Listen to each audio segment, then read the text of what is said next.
ಮಾಧ್ಯಮದ ಎಲ್ಲ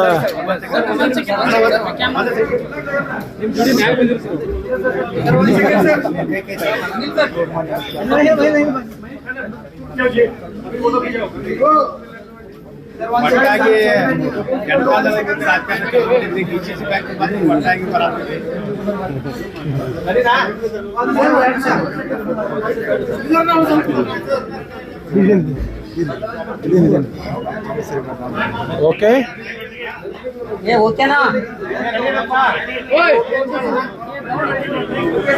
ಆಯ್ತಾ ಓಕೆ ಸರ್.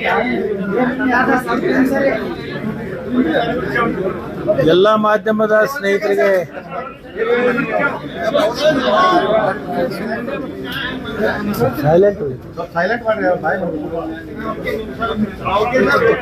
ಎಲ್ಲ ಮಾಧ್ಯಮದ ಸ್ನೇಹಿತರೆ, ಬೆಳಗಾವಿ ಜಿಲ್ಲಾ ಮಧ್ಯವರ್ತಿ ಬ್ಯಾಂಕಿನ ಈ ಚುನಾವಣೆಯಲ್ಲಿ ಸುಮಾರು 1995ರಿಂದ ನಿರಂತರವಾಗಿ ಬ್ಯಾಂಕಿನ ಸೇವೆಯನ್ನು ಮಾಡ್ಕೊತ ಬಂದಿದ್ದಾರೆ. ಅಥಣಿ ಕ್ಷೇತ್ರ ಅಖಂಡ ತಾಲೂಕು ಇದ್ದಂಥ ಸಂದರ್ಭದಲ್ಲಿ ನಾನು ಪ್ರತಿನಿಧಿಸ್ತೇನೆ. ತಾಲೂಕು ವಿಂಗಡಣೆ ಆದಮೇಲೆ ಜಿಲ್ಲೆಯಲ್ಲಿ 15 ತಾಲೂಕುಗಳಾಯಿತು. ಅದೇ ಪ್ರಕಾರ ಅಥಣಿಯಲ್ಲಿ ಕಾಗವಾಡ ಮತ್ತು ಅಥಣಿ 2 ಕ್ಷೇತ್ರ ಆಯಿತು.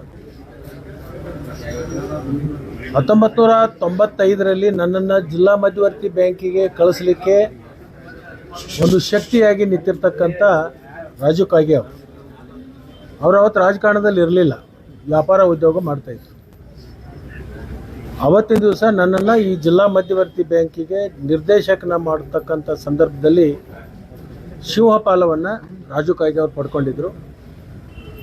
ಇವತ್ತು ಸುದೈವದಿಂದ ಕಾಗವಾಡ ಕ್ಷೇತ್ರ ಒಂದು ಹೆಚ್ಚುವರಿಯಾಗಿ ಬಂದಿರೋದ್ರಿಂದ ಅವನ ಋಣವನ್ನು ಕಡಿಮೆ ಮಾಡ್ಕೋಬೇಕು ಅಂತಕ್ಕಂಥ ವಿಚಾರವನ್ನು ಇಟ್ಕೊಂಡು ಕಾಗವಾಡ ಕ್ಷೇತ್ರದಿಂದ ರಾಜು ಕಾಗೆ ಅವರನ್ನು ನಾವೆಲ್ಲರೂ ಸೇರಿಕೊಂಡು ಆ ಭಾಗದ ಎಲ್ಲ ಕೃಷಿ ಪತ್ತಿನ ಸಹಕಾರಿ ಸಂಘಗಳ ಸದಸ್ಯರ ಅಧ್ಯಕ್ಷರ ಅಭಿಪ್ರಾಯವನ್ನು ಪಡ್ಕೊಂಡು ಬಹುದಿನಗಳಿಂದ ಜೋಡೆತ್ತು ಅಂಥೇಳಿ ನಾವು ಕರಿತಾ ಇದ್ದೇವೆ. ಇಲ್ಲಿನೂ ಕೂಡ ಜೋಡೆತ್ತು ಹೋಗಬೇಕು ಅಂಥೇಳಿ ಅಪೇಕ್ಷೆ ಪಟ್ಟ ಮೇಲೆ ರಾಜು ಕಾಗೆ ಅವರು ನಾವು ಇವತ್ತು ಸುಮಾರು 155 ಕೃಷಿ ಪತ್ತಿನ ಸಹಕಾರಿ ಸಂಘಗಳ ನಿರ್ದೇಶಕರ, ಅಧ್ಯಕ್ಷರ, ಅಲ್ಲಿರ್ತಕ್ಕಂಥ ಕಾರ್ಯದರ್ಶಿಗಳ ಮತ್ತು ನಮ್ಮೆಲ್ಲರಿಗೆ ಮಾರ್ಗದರ್ಶನ ಮಾಡ್ತಕ್ಕಂಥ ಹಿರಿಯರ ಮತ್ತು ಹಿತೈಷಿಗಳ ಅಭಿಪ್ರಾಯವನ್ನು ಪಡ್ಕೊಂಡು ಸಂಪೂರ್ಣವಾಗಿರ್ತಕ್ಕಂಥ ನಿಮಗೆ ನಾವು ಆಶೀರ್ವಾದ ಮಾಡ್ತೀವಿ, ನೀವೇ ಸ್ಪರ್ಧೆ ಮಾಡಬೇಕು ಅಂತ ಹೇಳಿ ಅವರ ಒಪ್ಪಿಗೆಯನ್ನು ಪಡ್ಕೊಂಡು ಅವರ ಆಶೀರ್ವಾದ ಮತ್ತು ಮಾತಪಸ್ವಿ ಶಿವಯೋಗಿಗಳ ಒಂದು ಆಶೀರ್ವಾದ ಪಡ್ಕೊಂಡು ನಾವಿಬ್ಬರು ಇವತ್ತು ನಾಮಪತ್ರವನ್ನು ಸಲ್ಲಿಸಿದ್ದೀವಿ. ಬಹಳ ದಶಕಗಳಿಂದ ತಾವು ಏನಂತಂದ್ರೆ ಈ DCC ಬ್ಯಾಂಕ್ ಅನ್ನ ಪ್ರವೇಶ ಮಾಡಿ ಇಲ್ಲಿ ಕೆಲಸ ಮಾಡ್ತಾ ಬಂದಿದ್ದೀರಿ. ಆದ್ರೆ ಪ್ರತಿ ಬಾರಿ ನಡೆದಂತ ಎಲೆಕ್ಷನ್ ಮತ್ತು ಈ ಎಲೆಕ್ಷನ್ ವಿಚಾರಕ್ಕೆ ಸಂಬಂಧಪಟ್ಟಂತೆ ಏನ್ ಹೇಳ್ತೀರಿ? ಯಾಕಂತಂದ್ರೆ ಎಲ್ಲಾ MLAಗಳು, ಗುಂಪುಗಳು ಜೊತೆಗೆ ಆರೋಪ ಪ್ರತ್ಯಾರೋಪ, ಜಿದ್ದಾಜಿದ್ದಿ, ಇದ್ರ ಬಗ್ಗೆ ಏನ್ ಹೇಳ್ತೀರಿ ಅಂತ. ಸೂರ್ಯ ಚಂದ್ರನಿಗೆ ಗ್ರಹಣಗಳು ಪ್ರತಿ ದಿವಸ ಹಿಡಿಯಲ್ಲ. ಸೂರ್ಯಚಂದ್ರನಿಗೆ ಅವಾಗ ಸಂದರ್ಭಕ್ಕನುಸಾರವಾಗಿ ಗ್ರಹಣಗಳು ಬರ್ತಿರ್ತಾವೆ. ಆ ಗ್ರಹಣಗಳು ಬಂದಂಥ ಸಂದರ್ಭದಲ್ಲಿ ಸ್ವಲ್ಪ ಪೂಜಾ ಪುನಸ್ಕಾರ ಇತ್ಯಾದಿ ಮಾಡಬೇಕಾಗುತ್ತೆ. ಅದನ್ನು ಮಾಡಿ ಸೂರ್ಯಚಂದ್ರ ಗ್ರಹಣ ಹಿಡಿತಕ್ಕಂಥದ್ದು ಗ್ರಹಣ ಅವ್ರಿಗೆ ಹಿಡಿತೆ. ಆವಾಗ ಅವ್ರಿಗೆ ಒಳ್ಳೇದಾಗಲಿ ಅಂಥೇಳಿ ಮಾನವ ಕುಲದಲ್ಲಿರ್ತಕ್ಕಂಥದ್ದು, ಧರ್ಮದ ಮೇಲೆ ನಿಷ್ಠೆ ಇರ್ತಕ್ಕಂಥವ್ರು ಪೂಜೆ ಪುನಸ್ಕಾರಗಳನ್ನು ಮಾಡಿ ಅದು ನಿವಾರಣೆ ಆಗಲಿ, ಅವರಿಗೆ ತೊಂದರೆ ಆಗಬಾರ್ದು ಅಂಥೇಳಿ ಪೂಜೆ ಪುನಸ್ಕಾರಗಳನ್ನು ಭಗವಂತನಲ್ಲಿ ನಾವು ಮಾಡ್ತೀವಿ. ಜಾರಕಿಹೊಳಿ ಅವ್ರ ಬಣ ಮತ್ತೆ ಕತ್ತಿ ಬಣ ಅಂತಿತ್ತು. ಆಗ ಲಕ್ಷ್ಮಣ ಸವದಿ ಅವರ ಅಧ್ಯಕ್ಷ ಸ್ಥಾನ ದೂರಿಡುವಂತ ಪ್ರಯತ್ನ ಆಯ್ತು, ಅದು ಯಶಸ್ವಿ ಕೂಡ ಆದ್ರು. ಈಗ ಅಂತದೇ ಒಂದು ರಾಜಕೀಯ ಸನ್ನಿವೇಶ ಸೃಷ್ಟಿ ಆಗ್ತಾ ಇದೆ. ಅವತ್ತು ನಿಮ್ಮಿಂದ ದೂರ ಹೋದಂತವ್ರಿಗೆ ನಿಮ್ ಜೊತೆ ಹತ್ತಿರ ಆಗ್ತಾ ಇದ್ದಾರೆ, ಏನು ಒಂದಾಗ್ತೀರಾ ಅಂತ. ಈಗ ರಾಜು ಕಾಗೇನು ನಾನು ಕೂಡ್ಕೊಂಡು ಒಂದು ಬಣ ಮಾಡಿದ್ದೀವಿ. ನಮ್ಮ ಬಣದಲ್ಲಿ ಯಾರ್ಯಾರು ಬರ್ತಾರೋ ಅವ್ರನ್ನ ಸ್ವಾಗತ ಮಾಡ್ತೀವಿ. ನಮ್ಮ ಬಣದಿಂದ ಯಾರು ಅವ್ರು ಹೋಗ್ತೇನೆ ಅಂತಾರೋ ಅವರಿಗೆ ಧನ್ಯವಾದ ಹೇಳ್ತೀವಿ.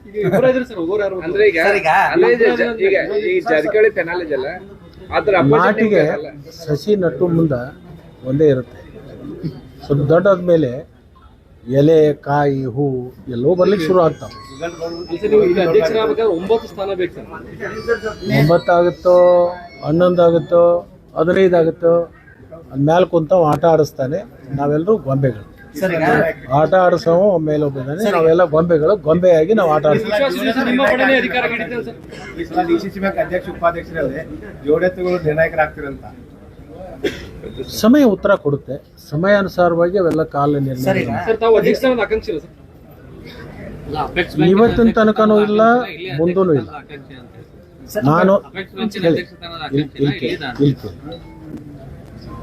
ನಾನು ಶಾಸಕನಾಗಿ, ಮಂತ್ರಿಯಾಗಿ, ಸಹಕಾರಿ ಮಂತ್ರಿಯಾಗಿ, ಉಪಮುಖ್ಯಮಂತ್ರಿಯಾಗಿ ಅನೇಕ ಇಲಾಖೆಗಳನ್ನು ನೋಡಿದ್ದೀನಿ. ಇಲ್ಲಿನೂ ಕೂಡ ಉಪಾಧ್ಯಕ್ಷ ಆಗಿದ್ದೀನಿ, ಅಧ್ಯಕ್ಷ ಆಗಿದ್ದೀನಿ. ಅಪೆಕ್ಸ್ ಬ್ಯಾಂಕ್ದಲ್ಲಿನೂ ಕೂಡ ಉಪಾಧ್ಯಕ್ಷ ಆಗಿದ್ದೀನಿ. ಬೇರೆಯವರಿಗೆ ಅವಕಾಶ ಕೊಡಬೇಕು ಅಂತಕ್ಕಂಥ ನನ್ನ ಬಯಕೆ ಇದೆ. ನಾನು ವೈಯಕ್ತಿಕವಾಗಿ ಅಧ್ಯಕ್ಷ ಆಗಬೇಕು ಅಂತಕ್ಕಂಥ ಆಲೋಚನೆ ನಾನು ಮಾಡಿಲ್ಲ. ಸರ್ ಇತ್ತೀಚೆಗೆ ಬಾಲಚಂದ್ರ ಜಾರಕಿಹೊಳಿ ಅವರು ಒಂದು ಹೇಳಿಕೆ ಕೊಟ್ಟರು ಮೊನ್ನೆ 2-3 ದಿವಸದಲ್ಲಿ, ನಾವು ಕಾಗವಾಡ ಮತ್ತು ಅಥಣಿಯಿಂದ ಯಾವುದೇ ಕ್ಯಾಂಡಿಡೇಟ್ ಅನ್ನು ಹಾಕಲ್ಲ. ನಾವು ಇದೆಲ್ಲವೂ ವಿಡ್ರಾಲ್ ಮುಗಿದ ಮೇಲೆ ಸತ್ಯ ಅಸತ್ಯ ಗೊತ್ತಾಗುತ್ತೆ. ಯಾರೇ ಏನು ಕೇಳಿ ಹೇಳಿಕೆ ಕೊಟ್ಟರು ಕೂಡ ಇವತ್ತಿನ ಸಂದರ್ಭಕ್ಕೆ ಅಪ್ರಸ್ತುತ. ಯಾವತ್ತು ನಾಮಪತ್ರ ವಾಪಸ್ ತಗೋತೀವಿ, ಅವರವರ ಹೇಳಿಕೆಗಳಿಗೆ ಅವರು ಭದ್ರಾಗಿದ್ದಾರು ಅಂತಕ್ಕಂಥದ್ದು ಉತ್ತರ ನಿಮಗೆಲ್ಲರಿಗೂ ಸಿಗ್ತದೆ.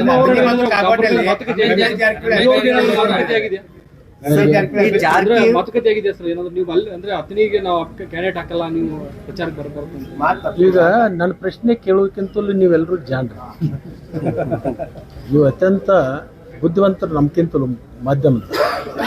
ಈ 2 ಕ್ಷೇತ್ರದಿಂದ ನಾಮಪತ್ರ ಸಲ್ಲಿಕೆ ಆಗಿದೆ ಇಲ್ಲ. ಆದಂಥ ಸಂದರ್ಭದಲ್ಲಿ ಈ ಪ್ರಶ್ನೆ ನೀವು ಕೇಳೋದೇನು ಅಪ್ರಸ್ತುತ ಅಂತ ನನಗನ್ಸುತ್ತೆ. ಸರ್ ಈಗ ಇವತ್ತು ಗೆಲುವಿನ ಪರೇಡ್ ಮಾಡಿದ್ರ 120 ಜನ ಮತದಾರರ ಜೊತೆ ರಾಜು ಕಾಗೇನ್ ಕ್ಷೇತ್ರದಲ್ಲಿ 24 ಮತದಾರರು, 20 ಜನ ನಿಮ್ಮ ಜೊತೆಗೆ ನಾವು ಇರ್ತೀವಿ, ಎಂಥ ಕಾಲ ಕಷ್ಟ ಬಂದರೂ ಕೂಡ ನಿಮ್ಮ ಜೊತೆಗೆ ಗಟ್ಟಿಯಾಗಿರ್ತೀವಿ ಅಂತೇಳಿ ಬೆಂಬಲವನ್ನು ಸೂಚಿಸಲಿಕ್ಕೆ ಬಂದಿದೆ. ಅಥಣಿ ಕ್ಷೇತ್ರದಲ್ಲಿ 125 ಮತದಾರರು, 125 ಮತದಾರರಲ್ಲಿ 122 ಜನ ನಮ್ಮ ಜೊತೆಗೆ ಫಿಸಿಕಲಿ ನನಗೆ ಬೆಂಬಲವನ್ನು ಕೊಡಲಿಕ್ಕೆ ಇಲ್ಲಿವರೆಗೆ ಬಂದಿದೆ. ನಾನು ಹೇಳಿದೆ, ನಾನು ನಾಮಪತ್ರ ಸಲ್ಲಿಸ್ತೀನಿ, ಬಂದಮೇಲೆ ನಿಮ್ಮದು ಆಶೀರ್ವಾದ ಮಾಡಿರಿ ಅಂತ ಹೇಳಿದಾಗ, ಇಲ್ಲ ಯಾವಾಗಲೂ ಕೂಡ ಒಂದು ಸಲ ನಿರ್ಣಯ ಆದಂಥ ಸಂದರ್ಭದಲ್ಲಿ ಅಭ್ಯರ್ಥಿಗೆ ಸ್ಫೂರ್ತಿ ಇರಬೇಕು, ಅವನಿಗೆ ಶಕ್ತಿ ತುಂಬಬೇಕು, ಅವನಿಗೆ ಧೈರ್ಯ ತುಂಬಬೇಕು. ನಾವು ಹಿಂದೂ ಅದೀವಿ, ಈಗೂ ಅದೀವಿ, ಮುಂದೂ ಇರ್ತೀವಿ ಅಂತಕ್ಕಂಥ ಒಂದು ವಿಚಾರ ಇಟ್ಕೊಂಡು ನಾವು ಯಾರಿಗೆ ಹಣ ಕೊಟ್ಟಿಲ್ಲ, ಊಟ ಕೊಟ್ಟಿಲ್ಲ. ಇವತ್ತೊಂದು ಸ್ವಲ್ಪ ಊಟಕ್ಕೆ ಇಲ್ಲಿ ಬಂದಂಥ ಸಂದರ್ಭದಲ್ಲಿ ಊಟ ಮಾಡಿಸ್ತೀವಿ. ಹೇಳೋ ಪ್ರಕಾರ ಅಥಣಿ ಮತ್ತು ಕಾಗವಾಡ ರಿಸಲ್ಟ್ ಗೊತ್ತಾಯ್ತು. ಸೊ ಇನ್ನ ಅದ್ರ ನಂತರ ಬೇರೆ ಕ್ಷೇತ್ರದಲ್ಲಿ ಕೂಡ ಚುನಾವಣೆ ನಡೀತಾವ, ಅಲ್ಲಿ ಕೂಡ ಭಾಗವಹಿಸ್ತಾರ ಅಂತ ಈಗ ಅಣ್ಣ, ಇದು ಈ ವಿಡ್ರಾಲ್ ಮುಗಿಬೇಕು. ವಿಡ್ರಾಲ್ ಮುಗಿಯವರೆಗೆ ಚಿತ್ರಣ ನಿಮಗೆ ಯಾರಿಗೆ ಗೊತ್ತಾಯ್ತು. ಈಗ ನನ್ನ ಕ್ಷೇತ್ರದಲ್ಲಿ 3 ಜನ ನಾಮಿನೇಷನ್ ಪತ್ರ ಮಾಡಿದ್ದಾರೆ, ನಾನು ಮಾಡಿದ್ದೀನಿ. ನನ್ನ ವಿರೋಧದಲ್ಲಿ ಮಹೇಶ್ ಕುಮಟಳ್ಳಿ ಅವರು ಮಾಡಿದ್ದಾರೆ. ಅದರ ಜೊತೆಗೆ ಇನ್ನಿಬ್ಬರು ಈಗ ಮಾಡ್ಲಕ್ಕೆ ಹೋಗಿದ್ರು. ಅವರಿಬ್ಬರು ತಗೊಳ್ಳಿದ್ರೆ ಚುನಾವಣೆ ಆಗುತ್ತಿಲ್ಲ. ಅವ್ರು 3 ಜನ ನಿಂತು ಬಿಟ್ರೆ ಅವಾಗ ಚೌಕಂಡು ಸ್ಪರ್ಧೆ ಆಗುತ್ತೆ. 120 ಜನ ತಗೊಂಡು ಬಂದಿದ್ದೀರಿ, ಚುನಾವಣೆ ಆದ್ರೆ ರಿಸಲ್ಟ್ ಗೊತ್ತಿದೆ ಸರ್. ಚುನಾವಣೆ ಆಗಬೇಕು, ಚುನಾವಣೆ ಆಗಬೇಕು. ಆದಮೇಲೆ ನೋಡು, ಆತ್ಮಸಾಕ್ಷಿ ಅನ್ನೋ ಅಂಥದ್ದು ಕೆಲವೊಬ್ಬರಿಗೆ ಇರ್ತದೆ. ನಾವೆಲ್ಲರೂ ಒಂದು ಮನೋಧೈರ್ಯದಿಂದ ನಮಗೆ ಮತ ಹಾಕ್ತಾರೆ, ನಮಗೆ ಆಶೀರ್ವಾದ ಮಾಡ್ತಾರೆ. ಯಾವ ಮನುಷ್ಯ ನಿಂತಾವು ಸೋಲ್ತೀನಿ ಅಂತ ಯಾರು ಹೇಳೋಕ್ಕಾಗಲ್ಲ. ಸೋಲೋದು ಗೊತ್ತಿದ್ರೂ ಸಹಿತ ನಾ ಗೆಲ್ತೀನಿ ಅಂತ ಹೇಳಬೇಕಾಗುತ್ತದೆ, ಬೇರೆಯವರಿಗೆ ಅದು ಸ್ಫೂರ್ತಿ ಇರಲಿ ಅಂತ. ಇದಕ್ಕೆಲ್ಲಕ್ಕೂ ಇತಿಶ್ರೀ ನಾಮಪತ್ರ ವಾಪಸ್ ತೆಗೆದ ಮೇಲೆ ಒಂದು ಹಂತ, ಆಮೇಲೆ ಚುನಾವಣೆ ಆದ್ಮೇಲೆ ಇನ್ನೊಂದು ಹಂತ.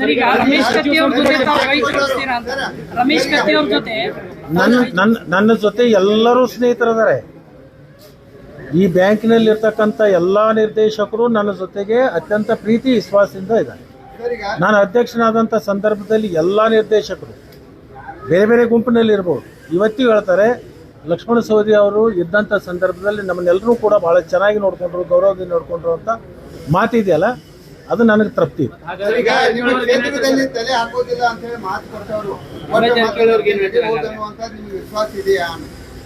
ನಾನು ಈಗಾಗಲೇ ಹೇಳಿಬಿಟ್ಟಿನಿ, ಪದೇ ಪದೇ ಅದನ್ನು ಕೆದರ್ತೆ. ನಾಮಪತ್ರ ವಾಪಸ್ ತಗೊಂಡ್ಮೇಲೆ ಸತ್ಯ ಅಸತ್ಯ ಅನ್ನುವಂಥದ್ದು ನಿಮ್ಮ ಮುಂದೆ ಬರುತ್ತೆ. ನಾನು ಕೇಳೋದು ಅವಶ್ಯಕತೆ ಇಲ್ಲ. ನೀವೆಲ್ಲರೂ ತಜ್ಞಿದ್ದೀರಿ, ಯಾರು ಏನು ಎಂತು ಅನ್ನೋದು ನೀವು ಆಲೋಚನೆ ಮಾಡ್ಕೊಂಡ್ರೆ ನೀವೇ ಲೇಖನ ಮಾಡ್ತೀರಿ, ನೀವೇ ಡನ ಹೊಡಿತೀರಿ, ಬ್ರೇಕಿಂಗ್ ನ್ಯೂಸ್ ಗ್ಲಾಸ್ ಹೊಡೆದಂಗೆ ಏನೋ ಸಪ್ಲೈ ಮಾಡಿ ಹೊಡಿತಾ ಇರ್ತೀರಿ. ತಮ್ಮ ಆಪ್ತರು ಎಷ್ಟು ಕ್ಷೇತ್ರಗಳಲ್ಲಿ ಸ್ಪರ್ಧೆ ಮಾಡಿದ್ದಾರೆ, ಯಾವ್ಯಾವ ತಾಲೂಕುಗಳಲ್ಲಿ ತಮ್ಮ ಆಪ್ತರು ಸ್ಪರ್ಧೆ ಮಾಡಿದ್ದಾರೆ? ನೋಡೋಣ, ಒಂದೇ ಜಿಲ್ಲೆಯವರು ನಾವೆಲ್ಲರೂ ಸಹಕಾರಿ, ಎಲ್ಲರೂ ಅಣ್ತಮ್ಮರಂಗಿದ್ದೀವಿ. ನಂದೊಂದು ಅಪೇಕ್ಷೆ, ಈ ವಿಡ್ರಾಲ್ ಮಾಡ್ತಕ್ಕಂಥ ಏನು ಜ್ಯೂಸ್ ಇದೆ ವಾಪಸ್ ತಗೋಬೇಕು. ನಾನು ಜಿಲ್ಲೆಯಲ್ಲಿ ಇರ್ತಕ್ಕಂಥ ಪ್ರಭಾಕರ್ ಕೋರೆ ಅವರ ಅಣ್ಣವ್ರನ್ನ ಹಿಡ್ಕೊಂಡು ಇಡೀ ಜಿಲ್ಲೆಯಲ್ಲಿ ಇರ್ತಕ್ಕಂಥ ಎಷ್ಟು ಮಂದಿ ಸಹಕಾರಿಗಳಿದರು, ಇದೊಂದು ನಮ್ಮ ಪೂರ್ವಜರು ಬೆಳೆಸಿರ್ತಕ್ಕಂಥ ಕಟ್ಟಿರ್ತಕ್ಕಂಥ ಬ್ಯಾಂಕು, ಇದು ಮುಂದೂ ಕೂಡ ಗಟ್ಟಿಯಾಗಿ ಉಳಿಬೇಕು. ಇಡೀ ರಾಜ್ಯದಲ್ಲಿ ಇರ್ತಕ್ಕಂಥ ಒಂದೇ ಒಂದು ಶಿಸ್ತುಬದ್ಧವಾಗಿ ಶಕ್ತಿಯುತವಾಗಿರ್ತಕ್ಕಂಥ ಬ್ಯಾಂಕ್ ಮುರುಗೋಡು ಅಜ್ಜನವ್ರು ಕಟ್ಟಿದ್ರು. ಆ ಮುರುಗೋಡು ಅಜ್ಜನವರ ಆತ್ಮಕ್ಕೆ ಅಶಾಂತಿ ಆಗಬಾರ್ದು, ಅವರ ಆತ್ಮಕ್ಕೆ ಶಾಂತಿ ಸಿಗಬೇಕು. ಮತ್ತು ಜಿಲ್ಲೆಯಲ್ಲಿರ್ತಕ್ಕಂಥ ರೈತರಿಗೆ ಒಂದು ಕಾಮಧೇನ ಆಗಿರ್ತಕ್ಕಂಥ ಬ್ಯಾಂಕ್. ನನ್ನ ಅಪೇಕ್ಷೆ ಏನಂದರೆ, ಇಲ್ಲಿ ರಾಜಕಾರಣ ಮಾಡಲಾರ್ದೆ, ಪ್ರತಿಷ್ಠೆಗೆ ಬೀಳಲಾರ್ದೇ ಈ ಬ್ಯಾಂಕಿಗೆ ಧಕ್ಕೆ ಆಗತಕ್ಕಂಥ ಕೆಲಸ ಯಾರೂ ಮಾಡಬಾರ್ದು ಅಂತೇಳಿ ನಿಮ್ಮೆಲ್ಲರ ಮುಖಾಂತರ ನಾನು ಜಿಲ್ಲೆ ಹಿರಿಯರಿಗೆ ಕೈ ಮುಗಿದು ನಾನು ವಿನಂತಿಯನ್ನು ಮಾಡ್ಕೋತೀನಿ. ನಾನದು ಪ್ರೆಸ್ಟೇಜ್ ಇಲ್ಲ, ಯಾರ್ದು ಪ್ರೆಸ್ಟೇಜ್ ಬೇಡ, ಪ್ರತಿಷ್ಠೆನೂ ಬೇಡ. ಜಿಲ್ಲೆಯಲ್ಲಿರ್ತಕ್ಕಂಥ ಒಂದು ಬ್ಯಾಂಕ್ ಇದು ಉಳಿದ್ರೆ 4 ಲಕ್ಷ ರೈತರಿಗೆ ಆಶ್ರಯ ಕೊಡ್ತಕ್ಕಂಥ ಇದೊಂದು ಬ್ಯಾಂಕು. 7,000 ಕೋಟಿ ಡಿಪಾಸಿಟ್ ಇದೆ. 7,000 ಕೋಟಿಯಲ್ಲಿ ಸುಮಾರು 4,000 ಕೋಟಿ ಬಡ್ಡಿಯಲ್ಲಿ ಸಾಲ ಕೊಟ್ಟಿವಿ. ಇಡೀ ರಾಜ್ಯದಾಗ ಅತಿ ಹೆಚ್ಚು ಬಡ್ಡಿ ರಹಿತ ಸಾಲವನ್ನು ಕೊಟ್ಟಿರ್ತಕ್ಕಂಥ ಯಾವುದಾದ್ರೂ ಜಿಲ್ಲಾ ಮಧ್ಯವರ್ತಿ ಬ್ಯಾಂಕ್ ಇದ್ದರೆ ಅದು ಬೆಳಗಾವಿ ಜಿಲ್ಲಾ ಮಧ್ಯವರ್ತಿ. ರೈತರಿಗೆ ಕಟ್ಟಿರ್ತಕ್ಕಂಥ ಬ್ಯಾಂಕ್, ರೈತರಿಗೋಸ್ಕರ. ಅದರಿಂದ ಆಡಳಿತ ಮಂಡಳಿ ಮೇಲೆ ಸಾರ್ವಜನಿಕರ ವಿಶ್ವಾಸ ಇರಬೇಕು. ಆ ವಿಶ್ವಾಸ ಇದ್ದಾಗ ಜನ ಇಲ್ಲಿ ತಂದು ಠೇವಣಿ ಇಡ್ತಾರೆ. ಆ ಠೇವಣಿ ನಮ್ಮದು ರಕ್ಷಣೆ ಆಗುತ್ತೆ ಅಂತ.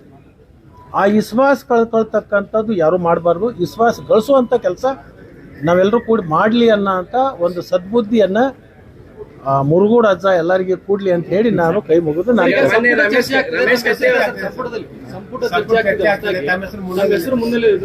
ಹಣ ಇದೊಂದು ಮುಗಿಲಿಲ್ಲ.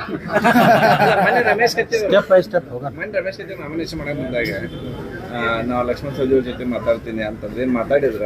ಯಾರು? ರಮೇಶ್ ಕತ್ತಿ ದಿವಸ ಮಾತಾಡ್ತೀವಿ. ಈ ಚುನಾವಣೆಗೆ ಹಿಂದೆ ನಾವು ಅಧ್ಯಕ್ಷ ಅವ್ರು ಇದ್ದಾಗ 10-15 ವರ್ಷ ಅಧ್ಯಕ್ಷ ಇದ್ದಾಗ ಯಾವಾಗೂ ಮಾತುಕತೆ ನಿಲ್ಲಿಸೇ ಇಲ್ಲ. ಅಲ್ಲ, ಈ ಚುನಾವಣೆಗೆ ಸಂಬಂಧಪಟ್ಟ ನಿರಂತರವಾಗಿ ಮಾತಾಡ್ತೀವಿ. ಅವರ ಹಿರಿಯ ಅಣ್ಣವರು ದಿವಂಗತ ಉಮೇಶ್ ಕತ್ತಿ ಅಣ್ಣಂದು ಪುಸ್ತಕ ಬಿಡುಗಡೆ ಇತ್ತು, ನನಗೆ ಆಹ್ವಾನ ಮಾಡಿದ್ದು. ನಾನು ಅವತ್ತು ಕೋಲಾರದಲ್ಲಿ ಮುಂಚಿತವಾಗಿ ನಾವು ಪೂರ್ವ ನಿಯೋಜಿತ ಕಾರ್ಯಕ್ರಮ ಅವತ್ತು ನಾನು ಕೋಲಾರಕ್ಕೆ ಹೋಗ್ಬೇಕಾಗಿತ್ತು. ನಾನು ಬರೋಕ್ಕಾಗಲ್ಲ ಅಂತಲೂ ಹೇಳಿದ್ದೆ. ಅದು ಯಾವುದೇ ರಾಜಕಾರಣಕ್ಕೆ ಸೀಮಿತ. ಉಮೇಶ್ ಕತ್ತಿ ಅವರು ಒಬ್ಬ ಜಿಲ್ಲೆಯ ನಾಯಕರು ಮತ್ತು ನಾನು ಭಾಳ ಹಳೆಯ ಸ್ನೇಹಿತರು. ವಯಸ್ಸಿನಲ್ಲಿ ಒಂದೇ ವಯಸ್ಸಿನವರು, 6 ತಿಂಗಳ ಹಿಂದೆ ಮುಂದೆ ಮತ್ತು ಭಾಳ ದಿವಸ ಅವರು ಕೂಡ ನಾವು ರಾಜಕಾರಣ ಮಾಡ್ಕೊತ ಬಂದಿದ್ದೀವಿ. ನನಗೆ ಅದೊಂದು ಖೇದ ಇದೆ. ಅವರೊಂದು ಗ್ರಂಥ ಬಿಡುಗಡೆ ಮಾಡಲಿಕ್ಕೆ ನಾನು ಹೋಗಲಿಲ್ಲ ಅನ್ನೋವಂಥದ್ದೊಂದು ಅಳಕೂ ಇದೆ. ಯಾಕಂದರೆ ಪೂರ್ವ ನಿಯೋಜಿತ ಕಾರ್ಯಕ್ರಮ ಬೇರೆ ಕಡೆ ಇರೋದ್ರಿಂದ ನನಗೆ ಹೋಗಿರಲಿಲ್ಲ. ಅದಕ್ಕೆ ಯಾವುದೇ ರೆಕ್ಕೆ ಪುಕ್ಕೆ ಕಟ್ಟುವುದು ಅವಶ್ಯಕತೆಯೂ ಇಲ್ಲ. 30 ವರ್ಷದ ಸಕ್ರಿಯ ರಾಜಕಾರಣದಲ್ಲಿ ಫಸ್ಟ್ ಟೈಮ್ ಸಹಕಾರ ಕ್ಷೇತ್ರ ಬರ್ತಾ ಇದೆ. ಇವತ್ತು ನಾನು ಸಹಕಾರ ಕ್ಷೇತ್ರದಲ್ಲಿ ಮೊದಲನೇ ಸಲ ಪಾದಾರ್ಪಣೆಯನ್ನು ಮಾಡ್ತಾ ಇದ್ದೀನಿ.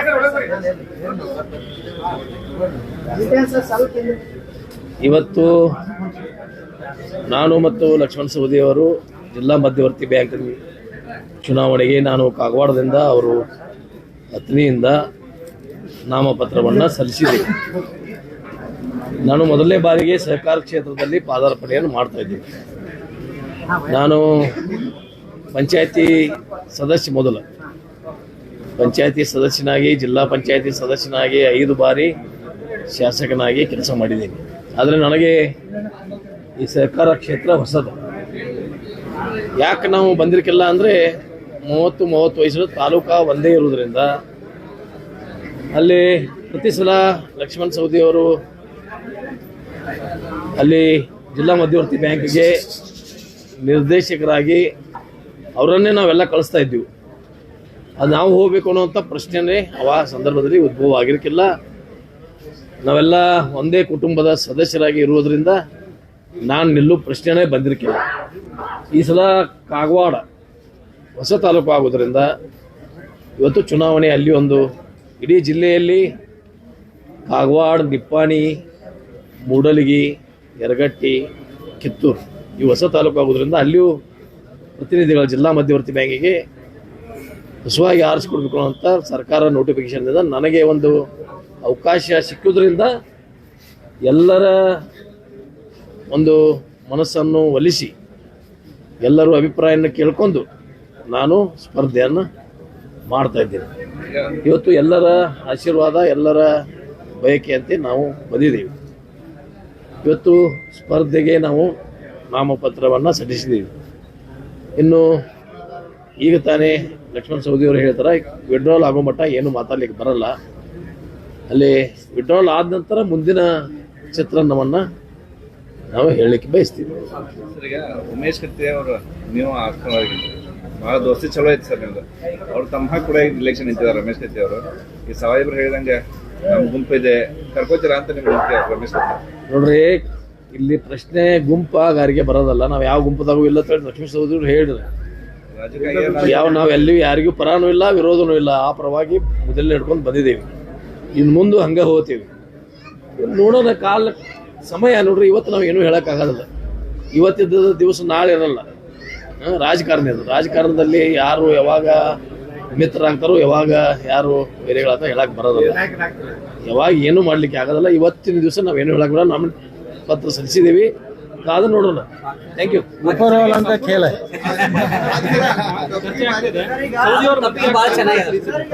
ಭಾಳ ಚೆನ್ನಾಗಿದೆ. ಪದೇ ಪದೇ ಸಿಎಂ ಬದಲಾವಣೆ ಚರ್ಚೆ ಆಗ್ತಿದೆ. ಆ ರೀತಿ ಏನಾದ್ರು ಆಗತ್ತಾ ಸರ್? ನವೆಂಬರ್ ಕ್ರಾಂತಿ ಏನಾದ್ರು ಐತಾ? ಇದನ್ನ ನೀವು ಮುಖ್ಯಮಂತ್ರಿಗಳಿಗೆ, ಉಪಮುಖ್ಯಮಂತ್ರಿ ನಿಮ್ಮ ಶಾಸಕರು, ಕಾಂಗ್ರೆಸ್ ಶಾಸಕರು ಹೇಳಿದ್ದಾರೆ, ಸಚಿವರು ಮಾತಾಡ್ತಾರೆ. ಅವ್ರವ್ರ ಅಭಿಪ್ರಾಯ ಅವ್ರು ಹೇಳಿದರು. ಅವ್ರ ಅಭಿಪ್ರಾಯ ಪ್ರಕಾರ ನಮ್ಮ ಅಭಿಪ್ರಾಯ ನೀವು ಕೇಳಕತ್ತೀರಿ. ಇದನ್ನ 3 ಮಂದಿನ ಕೇಳ್ಬೇಕು ನೀವು. ಮುಖ್ಯಮಂತ್ರಿಗಳನ್ನ, ಉಪಮುಖ್ಯಮಂತ್ರಿಗಳನ್ನ, ಹೈಕಮಾಂಡ್, ಇವ್ರು 3 ಮಂದಿನ ಕೇಳಿದ್ರೆ ಸರಿಯಾದ ಉತ್ತರ ಸಿಗ್ತದೆ. ನೀವು ರಾಂಗ್ ಅಡ್ರೆಸ್ ಪತ್ರ ಬರೆದ್ರೆ ಆ ಪತ್ರ ಅಲ್ಲಿ ಹೋಗಿ ಮುಟ್ಟಲ್ಲ. ಧನ್ಯವಾದ.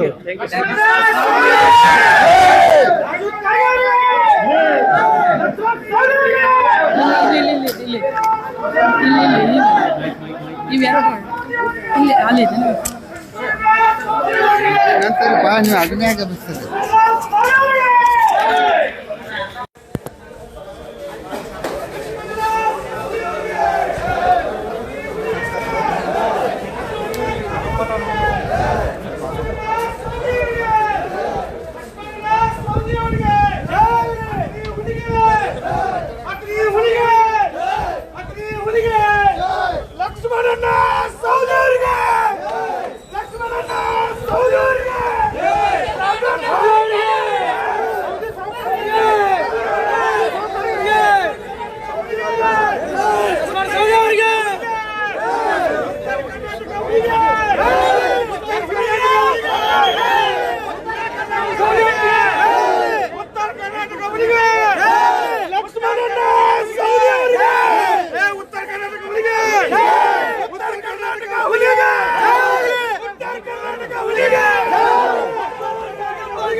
Belagavi ಸುದ್ದಿ.com.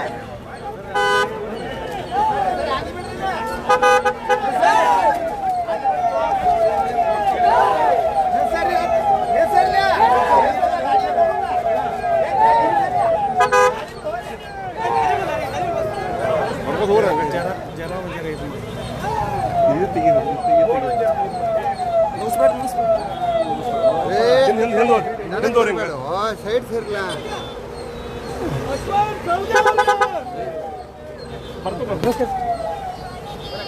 All the best. Thank you.